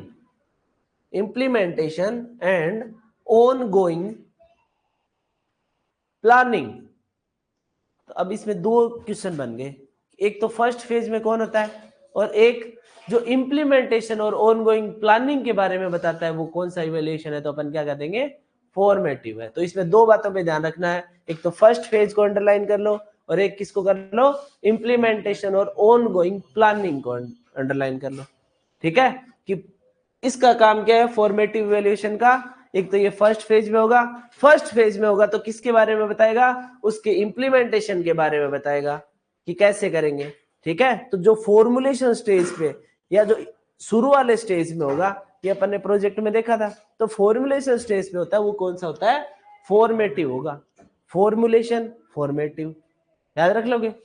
first formulation second step है ना, तो सेकंड स्टेप जहां first phase ही तो चल रहा है वो इंप्लीमेंटेशन से पहले वाला, तो इंप्लीमेंटेशन के बारे में जो बताएगा या जो ऑन गोइंग प्लानिंग के बारे में बताएगा, फॉर्मुलेशन के बारे में बताएगा, वो कौन है, फॉर्मेटिव इवैल्यूएशन। सबमेटिव के बारे में लिख लो,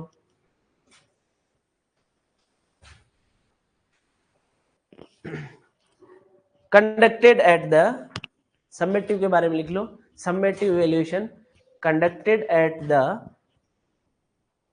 conducted at the end of training program, end of training program, end of training program to assess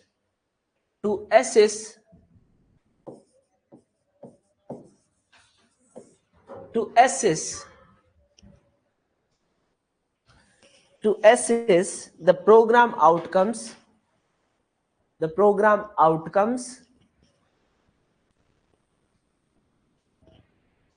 or impact, the program outcomes और impact। समझ आ गई।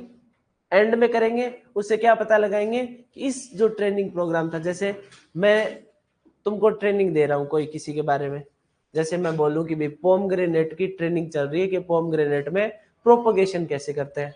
ठीक है, तो मैं तुमको ट्रेनिंग दे रहा हूं, तो अब मैं जब इंप्लीमेंट कर रहा हूं ट्रेनिंग, उससे पहले मैं तुम्हारा इवैल्यूएशन करूंगा कि तुमको कुछ आता है क्या इसके बारे में। ठीक है, तो तुमको एक शेड्यूल दे दिया मैंने, उसमें उस प्रोपगेशन के बारे में सब कुछ था।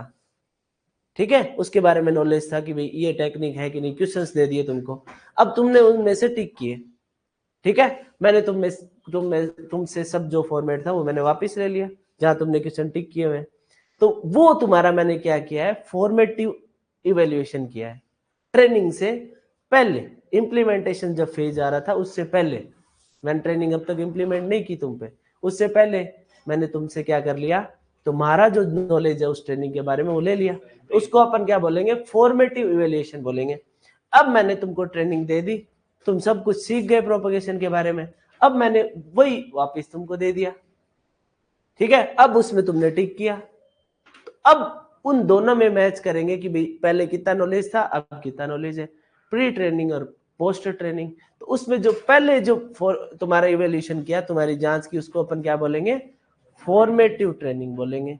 ठीक है, ये फॉर्मेटिव। और सबमेटिव, जब ट्रेनिंग खत्म हो गई, अब उसके इम्पैक्ट को जानेंगे कैसे, उस तभी तो जानेंगे कि भाई पहले क्या नॉलेज था इनका, अभी क्या नॉलेज, तो इम्पैक्ट किससे देखेंगे, सबमेटिव से। ठीक है, तो ये ध्यान में रख लेना भाई, फॉर्मेटिव मतलब इम्प्लीमेंटेशन के आसपास जो है, इम्प्लीमेंटेशन वाली स्टेज है, वहां पे जो होगा वो कौन होगा, फॉर्मेटिव, और जो एंड फेज में होगा वो कौन होगा, रह जाएगा ध्यान में। ठीक है, एक कनकरेंट होता है भाई,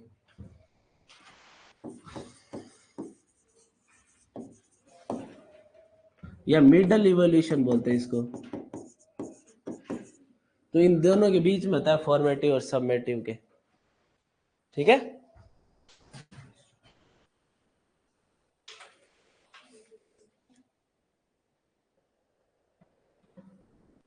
कभी भी हो सकता है, ये प्रोग्राम जब चल रहा होगा ना, लिख लो कनकरेंट के बारे में अगर लिखना चाहो तो, कनकरेंट इवोल्यूशन लिख लो, लिखो, while program is running, when program is running, concurrent के बारे में लिख रहे हैं भाई, concurrent के बारे में, concurrent के बारे में लिख रहे हैं ना, when program is running simultaneously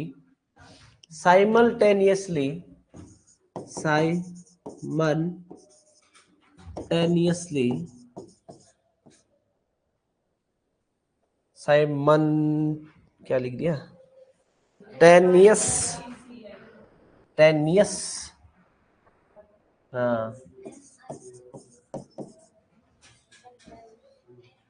simultaneously, साइमल आएगा ना, एन नहीं आएगा ना, साइमल, साइमल ऐसे आएगा है ना, simultaneously,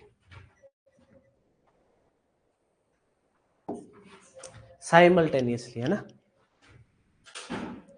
simultaneously evaluation is done, simultaneously evaluation is done, उसको अपन क्या बोलते हैं, कंकरेंट, कंकरेंट इवेल्यूएशन। तीनों समझ गए, फॉर्मेटिव, कंकरेंट और समेटिव, कोई दिक्कत नहीं है, याद रह जाएगा ना, बस याद ही रखना, अपना काम यही है।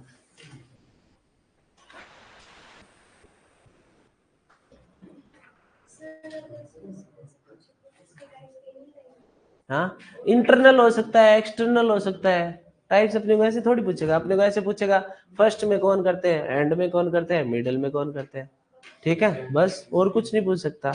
या इवोल्यूशन पूछ लेगा किससे, लैटिन में से बना है, वैलेरी से बना है, इतना ही क्वेश्चन इवोल्यूशन से रिलेटेड, इतना ही क्वेश्चन पूछेगा। इंटरनल इवोल्यूशन अगर पूछ लेगा तो अपने को पता है इंटरनल इवोल्यूशन कहाँ होगा, वो एक ऑर्गेनाइजेशन खुद अपना इवोल्यूशन कर रही है, वो क्या है, इंटरनल, किसी और से करवा रही है तो कैसे, क्या है, बस जैसे कैग है, कैग होती है ना, कैग समझते हो, कैग कौन कौन जानता है, कैग, CAG है, जो ऑडिट करती है पूरा गवर्नमेंट का, सेंट्रल ऑडिट एजेंसी, हाँ ऑडिट करती है ना कि गवर्नमेंट ने कहाँ स्पेंड किया कहाँ नहीं किया, वो इवेल्युएशन करती है सारा। तो जो भी ऑडिटिंग है गवर्नमेंट रिसोर्सेज की, गवर्नमेंट पैसे की, वो कैग करती है ना, तो ये ऑडिट एजेंसी है भाई। अब अपन इसकी क्यों बात कर रहे हैं ना, ये इवेल्युएशन ही कर रही है ना, ऑडिट कर रही है, इसका मतलब इवेल्युएशन कर रही है। तो ये तीन टाइप के अपने को याद रखने हैं, इवेल्युएशन क्या होता है इतना याद रखना, ठीक है चलो।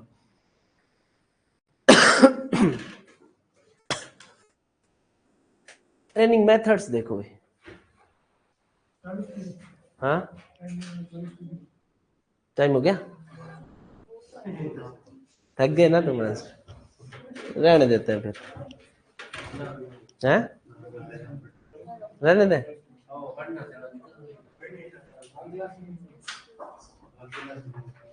वो दिहाड़ी तो नहीं काट लेंगे मेरी, हैं कि तो 32 मिनट ही बढ़ाया तो इसलिए मैं दिहाड़ी काट रहा हूँ, ऐसा तो नहीं करेंगे, हैं मेरे को क्या पता, तुम मेरे से कटवा रहे हो ये कैसा काम है, 10 मिनट और बढ़ा देता हूँ ना, तुम अपने कोई और सब्जेक्ट से रिलेटेड बात कर सकते हो ना, इकोनॉमिक्स तुमने पढ़ी नहीं अब तक है ना, तो अब क्या बात करें उसमें, उसके अलावा मैं कुछ बता नहीं सकता तुमको।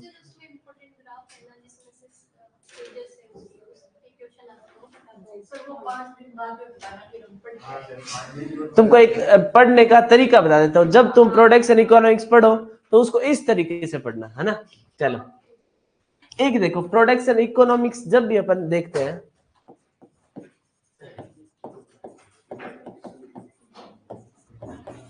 एक्सटेंशन बहुत पढ़ लिए, पागल हो गया अपन। अब प्रोडक्शन कोई चीज का होगा तो उसमें दो चीजें होंगी, एक इनपुट होगा एक आउटपुट होगा, दो चीजें होंगी तभी तो प्रोडक्शन कर पाएंगे। प्रोडक्शन प्रोसेस में तभी जाएगी इनपुट, प्रोडक्शन प्रोसेस में जाएगा, वहां से आउटपुट निकलेगा, यही तो एक प्रोडक्शन है। तो प्रोडक्शन इकोनॉमिक्स में यही पढ़ेंगे कि इनपुट से आउटपुट बनाना है, कैसे बना सकते हैं वो इसमें सारी बातें आएंगी, ठीक है। तो सारा खेल किस में चलेगा, इनपुट आउटपुट में नहीं चलेगा, एक इनपुट होगा एक आउटपुट होगा, दो इनपुट होंगे दो आउटपुट होंगे, साथ में कभी दोनों इधर मिल जाएंगे कभी इधर मिल जाएंगे, इतना खेल है ना। अब देखो इसमें एक बहुत इंपॉर्टेंट बात होती है कि y is equal to function of x, या y क्या है, आउटपुट, और x क्या है, इनपुट। अब मैं बोलूं कि cost is a function of, तो आप क्या बोलोगे, कैसे, कॉस्ट क्या है, कॉस्ट खुद क्या है, खुद इनपुट है तो किसका फंक्शन होगी? आउटपुट का। तो जब इनपुट इज यहाँ ये डेफिनेशन, यही तो डेफिनेशन है, यही तो बात है इसमें, यही तो ध्यान रखने वाली बात है। अब मैं बोलूं revenue is a function of input, वो खुद आउटपुट है तो फंक्शन किसका होगा? वो अब देखो, एक होती है कॉस्ट, एक होता है रेवेन्यू। कॉस्ट लगाएंगे तब रेवेन्यू आएगा, तो कॉस्ट इनपुट हुई, रेवेन्यू क्या हुआ? आउटपुट हुआ। इतना तो दिमाग में आ गया। अब मैं बोलूं कि cost is a function of, definition ये है कि output is a function of input. ये प्रोडक्शन इकोनॉमिक्स की डेफिनेशन है प्रोडक्शन की, कि क्या है? आउटपुट किसका फंक्शन है? इनपुट का। मैंने बोला cost is a function of, तो कॉस्ट खुद क्या है? इनपुट, तो किसका फंक्शन होगी? Revenue is a function of input, खुद आउटपुट है तो फंक्शन किसका होगा? बस ये क्वेश्चन है, ये ध्यान में रखना, ऐसे ऐसे पढ़नी है इसको, ठीक है? ये क्वेश्चन आएगा, डायरेक्ट क्वेश्चन भी बनता है ये ऐसे कि cost is a function of, ऐसे आ जाएगा। तुम तो ये समझोगे कॉस्ट क्या है?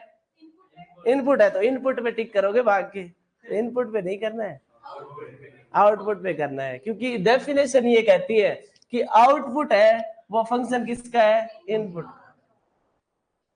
ठीक है, तो मैं इस डेफिनेशन में जब इसको रखूंगा कि cost is a function of, हाँ ठीक है, आउटपुट का, आउटपुट कौन है? रेवेन्यू। ठीक है, ये बात ध्यान में रखनी। अब देखो इतनी चीज जब समझ गए ना, तो आप ले लो क्लास, कॉस्ट कंसेप्ट रह गया। ठीक है, उसके बाद अपन क्या देखते हैं कि जब ये इतना कंसेप्ट समझ में आ गया ना अपने को इनपुट आउटपुट का, तो अपन देखते हैं कि एक फार्मर होता है ना, वो अपने फार्म पे डिसीजंस लेता है। ठीक है, कि मेरे को how to produce, how much to produce और व्हाट टू प्रोड्यूस, तीन टाइप के डिसीजन फार्मर अपने फार्म पे लेता है। ये डिसीजन है फार्मर के। ठीक है, what to produce, how much to produce और व्हाट टू प्रोड्यूस, तीन डिसीजन लेता है। तो सबसे पहले जो डिसीजन है वो क्या है? What to produce. तो व्हाट से क्या समझ में आ रहा है अपन को कि उसके पास इनपुट है, अब उसमें से उसको डिसाइड करना है, इन इनपुट में से मैं बाजरा बीजूं, मैं मूंग बीजूं, मैं चावल बीजूं। समझ आई बात? कि मेरे पास इनपुट्स है, अब उसको ये डिसीजन करना है इनमें से मैं क्या उगाऊं, व्हाट टू प्रोड्यूस, क्या प्रोड्यूस करूं। इनपुट्स तो है मेरे पास, तो मैं क्या प्रोड्यूस करूं। तो वो देखता है, वो किस में देखता है? इनपुट इनपुट रिलेशनशिप में, कि दो इनपुट है, दोनों में से कौन सा बेटर है, वो डिसीजन कहां लेगा? व्हाट टू प्रोड्यूस में लेगा। व्हाट टू प्रोड्यूस को उसने क्या बोल दिया? Input input relationship. ठीक है, उसके बाद में आ गया how much to produce. How much to produce, input उसने डिसाइड कर लिया, तो अब उसको कितना प्रोडक्शन इससे मैं कितना लूं, तो किसका रिलेशन हो गया? इनपुट का आउटपुट के साथ रिलेशनशिप हो गया, हाउ मच टू प्रोड्यूस। ठीक है, अब उसको समझ में आने लग गया कि अब व्हाट टू प्रोड्यूस, इससे मैं क्या क्या बना सकता हूँ। भेड़ है, उससे मैं मीट ले सकता हूँ, वुल ले सकता हूँ। तो एक आउटपुट से आउटपुट का रिलेशनशिप वो किस में आ जाएगा? व्हाट टू प्रोड्यूस में। ठीक है, तीनों चीज समझ में आ गई। हाउ टू सबसे पहले क्या आता है? व्हाट टू प्रोड्यूस, उसके बाद में हाउ मच टू प्रोड्यूस, और उसके बाद में थर्ड क्या था?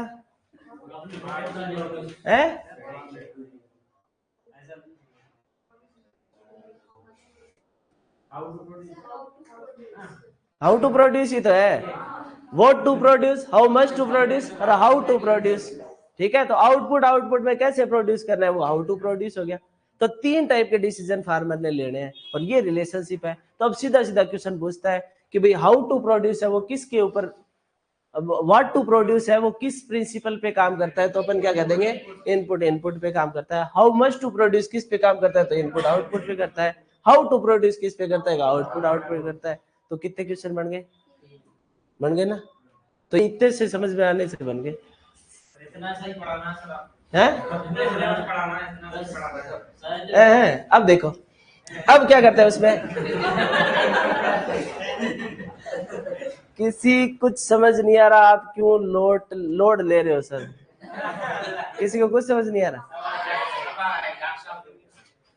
बीम तेरे को नहीं आ रहा यार, इनको तो आ गया, फर्स्ट कंसेप्ट रह गया क्या। अच्छा अब देखो, अब जब ग्राफ देखेंगे ना अपन, तो जब इनपुट इनपुट का ग्राफ देखेंगे उसमें देखेंगे कि दो वेरिएबल होंगे, एक इनपुट है एक दूसरा इनपुट, दो इनपुट्स होंगे। जब इसके ग्राफ देखेंगे तो उसमें देखेंगे अपन एक इनपुट होगा और एक आउटपुट होगा। जब आउटपुट आउटपुट के ग्राफ देखेंगे तो उसमें देखेंगे एक आउटपुट दूसरा आउटपुट, इनके बीच में ग्राफ बनेंगे, यही होगा।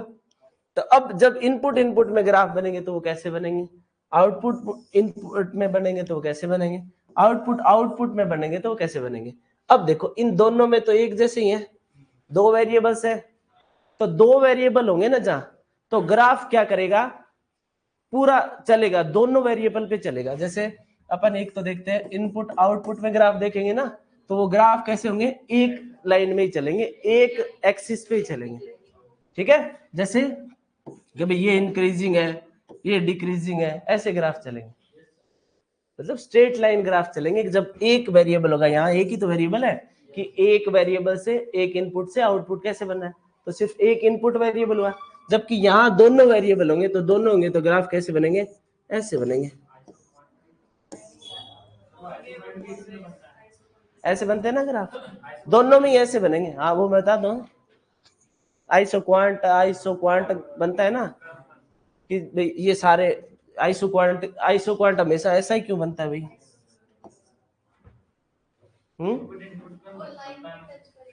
ऐसा क्यों बनाते हैं हमेशा, ये इधर मुंह वाला क्यों नहीं बनाते, ये कभी देखा है तुमने।